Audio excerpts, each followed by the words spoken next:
শাড়ি মানেই আভিজাত্য, শাড়ি মানেই বাঙালিয়ানা, আর বাঙালির নির্ভরযোগ্য প্রতিষ্ঠান হিসেবে বহু বছর ধরে সুনাম কুড়িয়ে আসছে আদি ঢাকেশ্বরী। আজকে যে ছাত্র সমাজ ভারতবর্ষে ককরোচ পার্টির নাম দিয়ে যে আত্মপ্রকাশ করেছে, যে যুব সমাজ আত্মপ্রকাশ করেছে, যে জেনজি নামে যাদেরকে বলা হয়, আজকে তাদের এই আন্দোলন দিনে দিনে মানুষের কাছে স্বীকৃতি আদায় করছে। এবং মেন স্ট্রিম পলিটিক্যাল পার্টি, যারা মূল স্রোতের রাজনৈতিক দল, তারা যেটা করতে পারছে না বা তারা যেটা করতে চেষ্টা করছে না, সেই জায়গাটাই ছাত্র সমাজ নিজে আজকে এগিয়ে এসছে। আমি বলবো সমাজের জন্য, রাজ্যের জন্য এটা একটা খুব পজিটিভ দিক, এটা একটা খুব প্রশংসনীয় পদক্ষেপ। একটা ছাত্রকে মেরে দেওয়া, ছাত্রের বাবাকে মেরে দেওয়া হলো, এর থেকে বড় অন্যায় কি হতে পারে? ছাত্রকে মেরে দেওয়া হচ্ছে, ছাত্রের বাবাকে মারার ব্যবস্থা করা হচ্ছে, এর থেকে অন্যায় কি হতে পারে বাংলায়? আজকে সেটাও বাংলায় দেখলো। কি অপরাধ? দিল্লি থেকে আন্দোলন করেছিল তাই। ভারতবর্ষের প্রধানমন্ত্রী নরেন্দ্র মোদী বলছে সবাইকে ক্ষমা করে দিলাম, বাংলার বিজেপি বলছে না, নরেন্দ্র মোদী ক্ষমা চাইলেও আমাদের কাছে ক্ষমা হবে না। আমি এখানকার মুখ্যমন্ত্রীকে জিজ্ঞেস করব যে আপনার কাছে তো অনেক অনেক ভরসা করেছিল, প্রধানমন্ত্রী বলেছিল ভয় আউট ভরসাহীন, কোথায় গেল?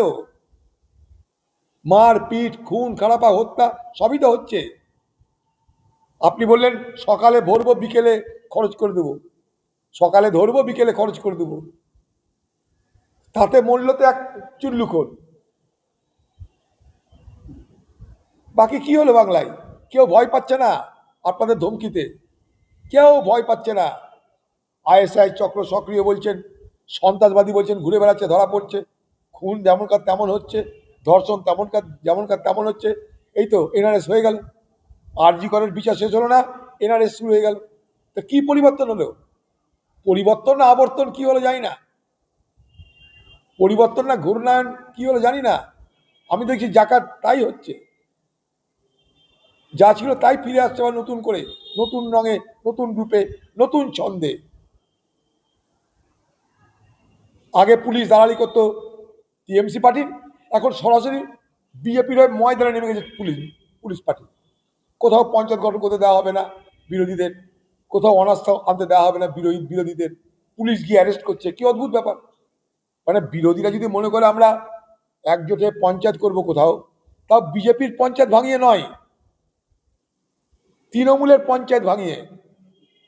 তারা বিতর্কদের তৃণমূল ছেড়ে কংগ্রেসে আসতে চাইছে, সেখানেও পুলিশ গিয়ে অ্যারেস্ট করে, ভিডিও চেঞ্জ করে, এদিক ওদিক করে সেগুলোকে ভেসে দেওয়া হচ্ছে। সব থেকে জ্বলন্ত উদাহরণ চলে যান বড়ুয়া। হাইকোর্ট ডেট দিচ্ছে যে এই দিন 18 তারিখে তোমাদের এখানটাই পঞ্চায়েত গঠন, নতুন পঞ্চায়েত সমিতি গঠন হবে। ঠিক তার আগের দিন ওখানকার বিডিওকে ট্রান্সফার করে দেওয়া হবে, নতুন বিডিও চার্জ দিতে দেরি করবে, ফলে সেদিকে গঠন হবে না, আবার পিছিয়ে যাবে। ততক্ষণে আবার এদিক ওদিক 2-4টাকে কেস দিয়ে অ্যারেস্ট করা হবে। তার কারণ যাতে কংগ্রেসের নেতৃত্বে পঞ্চায়েত সমিতি গঠিত না হয়। বড় অদ্ভুত ব্যাপার, তৃণমূলের পঞ্চায়েত সমিতি সেটাও যদি কংগ্রেস দখল করতে যায়, সেখানেও এখানকার প্রশাসন সক্রিয় হয়ে সেখানটা বাধা দিয়ে আটকে দিচ্ছে। তাতে যদি বিজেপির বোর্ড হয় তাও হবে না, কিন্তু কংগ্রেসের যাতে বোর্ড না হয় সেটা নিশ্চিত করতে হবে। ঠিক একইভাবে নওদার পার্টি অফিস বিজেপি পারল না দখল করতে, কিন্তু তাদের দলের দোসর এনসিপিআই, যারা এখন বিজেপির ঘর জামাই, তাদের দিয়ে দখল করাচ্ছে, সেখানেও পুলিশ সরাসরি অংশগ্রহণ করছে। গোটা তারাপীঠটা তীর্থস্থান, তো সেই তীর্থস্থানটাকে যৌতুগৃহ বানানো হয়েছে, এবং এটা হয়েছে তৃণমূল জমানায়। তারাপীঠে এমন কোনো লোক নেই যে তারাপীঠ যায়নি। আমি নিজে কতবার গেছি তার ঠিক নাই। তারাপীঠটাকে সম্পূর্ণভাবে কনক্রিটের জঙ্গলে রূপান্তরিত করে দেওয়া হয়েছে, এবং সেটাকে যৌতুগৃহে পরিবর্তন করা হয়েছে, এবং সেখানে লুট চলছে।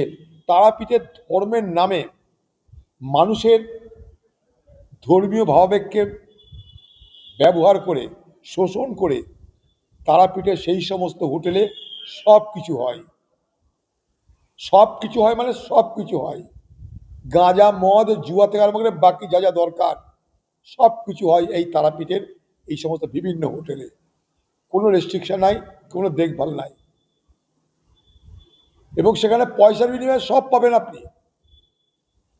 সেখানে পয়সা যদি বেশি থাকে আপনার আগে ঠাকুর দেখতে পাবেন, পয়সা যদি কম থাকে গোটা দিন দাঁড়িয়েও আপনি ঠাকুর দেখতে পাবেন, দর্শন করতে পাবেন না। আর যদি পয়সা দিয়ে দেন ঠাকুর দর্শন হয়ে যাবে আপনার, বাকি সব কিছু পাবেনও আপনি। ওই যে বললাম চুল্লু গাঁজা মদ থাকার মতো সব কিছু পাওয়া যায় ওখানটায়। আজকে এই ঘটনার মধ্যে দিয়ে এতদিনের আমাদের যে অভিযোগ ছিল সে অভিযোগ সত্য হচ্ছে। আমি অনেকবার এটা বলার চেষ্টা করেছি যে তারাপীঠটাকে ধ্বংস করে দেওয়া হচ্ছে শুধু বাণিজ্যের নামে, ধান্দার নামে, লুটের নামে। শাড়ি মানেই আভিজাত্য, শাড়ি মানেই বাঙালিয়ানা, আর বাঙালির নির্ভরযোগ্য প্রতিষ্ঠান হিসেবে বহু বছর ধরে সুনাম কুড়িয়ে আসছে আদি ঢাকেশ্বরী। বহরমপুরের প্রতি ঘরে ঘরে নিজেদের নিখুঁত, শৌখিন এবং ইউনিক ডিজাইনের কালেকশন পৌঁছে দিচ্ছে আদি ঢাকেশ্বরী। আমাদের প্রতিটি শাড়িতে রয়েছে নতুনত্বের ছোঁয়া। বাঙালি নারীদের পছন্দের বিভিন্ন ঐতিহ্যপূর্ণ শাড়ি থেকে শুরু করে সারা ভারতের বিশেষ বিশেষ অঞ্চলে বিখ্যাত শাড়ি, সব রকম কালেকশন পাবেন আমাদের এই শোরুমে। তাই নতুন নতুন রূপে নিজেকে এবং নিজের প্রিয়জনদের সাজিয়ে তুলতে আজই আসুন আমাদের বহরমপুরের শোরুমে।